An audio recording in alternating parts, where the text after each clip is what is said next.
Oi,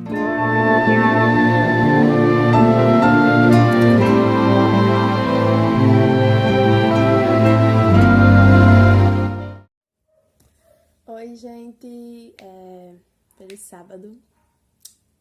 Hoje eu vim trazer o resumo da Vez dos Profetas, certo? Da lição 2, né? Nosso mês aí de abril, nova lição. E ela vem falando sobre o início do ministério de Eliseu e como foi essa questão de Elias ascender ao céu e como era essa relação entre os dois. O verso áureo está em 2 Reis 2,9 diz: Elias disse a Eliseu: Pede-me o que queres que eu te faça, antes que eu seja tomado de ti. Peço-te que me fique por herança a porção dobrada do teu Espírito Santo. Então a gente vê aqui que eles tiveram uma conversa, e aí eles já tinham essa relação de amizade, né? Que Elias disponibilizou um pedido a Eliseu, até para ajudar ele na vida profética, que não ia ser fácil, Elias sabia disso, que ele ia ter pela frente, certo? E do início dessa carreira profética de Eliseu, a gente pode tirar várias lições. No caso aqui, a lição apresenta 4. Quando Deus usou Elias para chamar Eliseu, a educação de Eliseu, num geral, foi muito boa. Ele foi instruído sempre nos caminhos de Deus, nos caminhos corretos. Então, de qualquer forma, ele já tinha uma introdução muito boa sobre isso. Mas ele precisou da iniciativa de um jovem, né, usado por Deus, para instruí-lo a como trilhar direitinho os caminhos que ele deveria seguir, a ensiná-lo, né, de certa forma, como deveria ser. Então, hoje a lição também fala que hoje Deus precisa de Elias atuais que tenham uma iniciativa de ajudar os amigos ou as pessoas que eles veem que precisam de ajuda de formas espirituais, de qualquer forma. Nosso dever como cristão é ajudar mesmo, né? Eliseu pediu porção dobrada do Espírito. E ele poderia ter pedido várias outras coisas. Ele tinha um leque de variedades para escolher.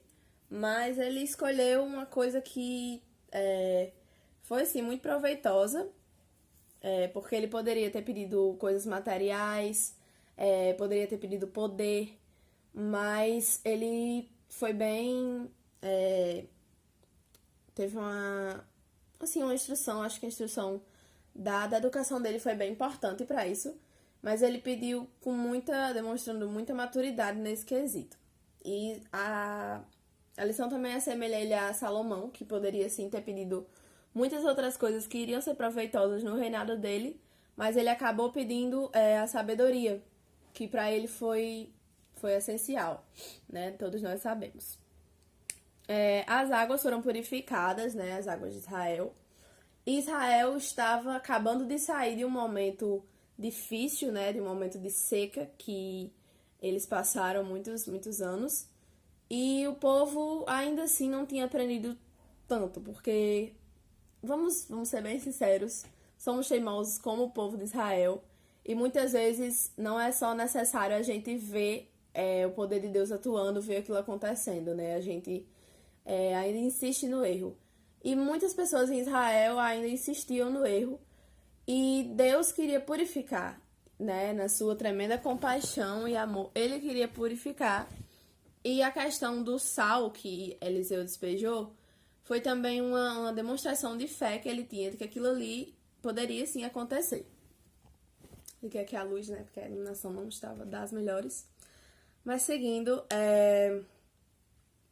para a última lição que a gente pode aprender. Na realidade tem muitas outras, mas a lição nos apresenta 4, como eu já tinha dito.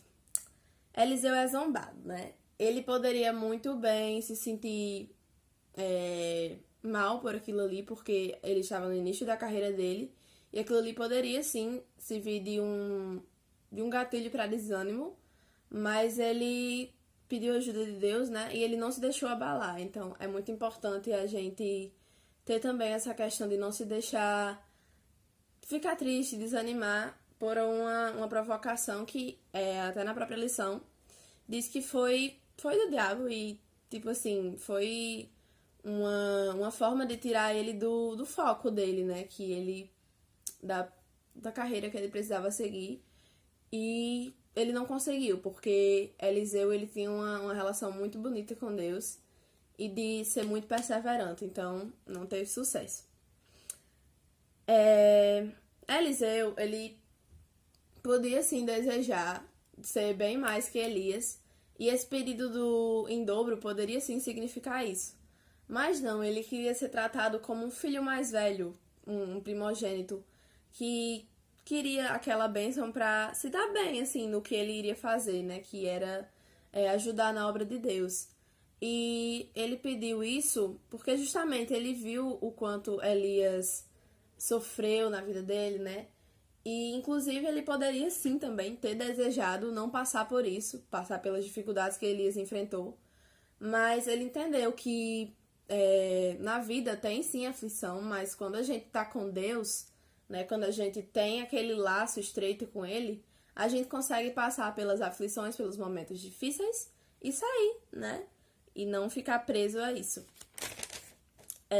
A unção que a gente estudou na lição passada, que Elias ficou incumbido de ungir Azael, Jeú e o próprio Eliseu.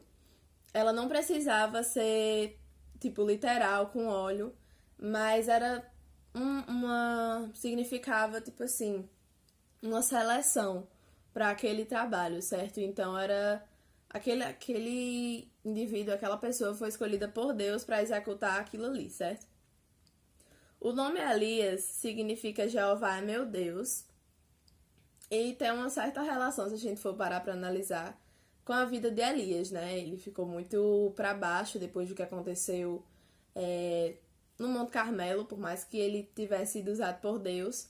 Mas depois da perseguição que Jezabel teve contra ele, ele ficou muito para baixo. Mas ele tinha também ele tinha muita fé, Elias, sabe? Eu admiro isso muito nele. E ele não deixou de acreditar que Deus poderia tirar ele daquela, por mais ruim que ele estivesse, né? Em hebraico, Eliseu significa Deus é minha salvação. E em latim, é um nome feminino e significa gentilmente bem-aventurada.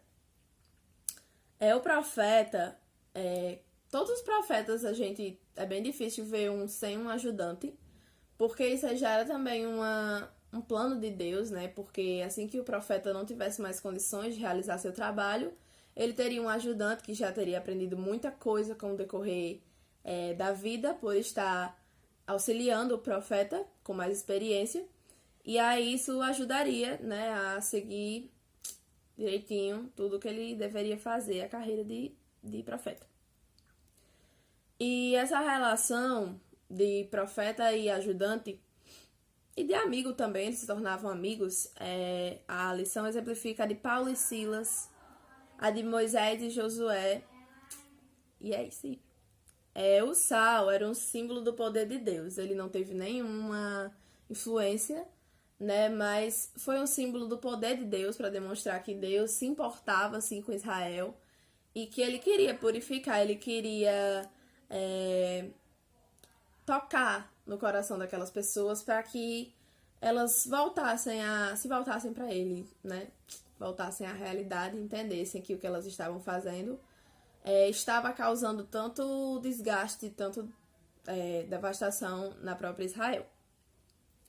A todas as pessoas que vivenciam sua graça, Deus aponta uma obra a ser feita. E não devemos hesitar. A gente tem que dizer, eis-me aqui, envia-me, sem medo, porque o medo ele atrapalha, certo? Em tudo na nossa vida. É inevitável não sentir medo, mas quando você se aproxima de Deus e quando você confia nele, o seu medo se torna um detalhe, certo? Ele pode lhe atrapalhar, mas se você estiver com Deus, ele não vai lhe atrapalhar tanto, certo? Porque você vai ter a confiança de que você tem um amigaço que tá ali, vai lhe ajudar em qualquer situação, na situação mais difícil que você passar.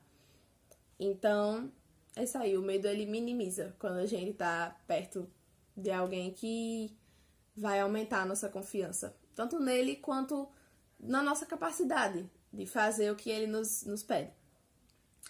Em 2 Reis 2, 23 e 24, tem a ocasião dos meninos, né, que zombaram de Eliseu e da punição deles. E a gente pode sim muito bem achar que foi uma punição muito severa, mas foi sim uma tentativa, né, de Satanás de desviar, como eu já tinha dito, o foco, a mente de Eliseu do propósito dele. E Deus, ele foi muito preciso quando ele mostrou a Eliseu o que ele tinha que fazer. Não tinha muito arrudeio, entendeu? Porque aquilo ali poderia sim atrapalhá-lo. E a gente pode achar que a história de Eliseu e Elias é bem antiga, que não se aplica hoje em dia. Mas o fim dos tempos está chegando, certo? A gente vai ter um tempo que a gente vai precisar confiar extremamente em Deus. E à medida que o evangelho for disseminado, a gente vai ter que ter coragem, né? E coragem é sim uma característica que os dois tinham. Então, assim, a gente precisa ter coragem. Acho que é um tema, um foco bem impactante que essa lição traz. Que a gente não pode se deixar vencer pelo medo, né? A gente tem que seguir em frente com a ajuda de Deus. É isso, gente. Esse é o resumo, pequeno resumo, ou grande resumo, da lição dessa semana. E que a gente possa confiar nele, em Deus, e não nos deixarmos abater por coisas que podem sim tirar nosso foco do nosso propósito final. Fiquem com Deus.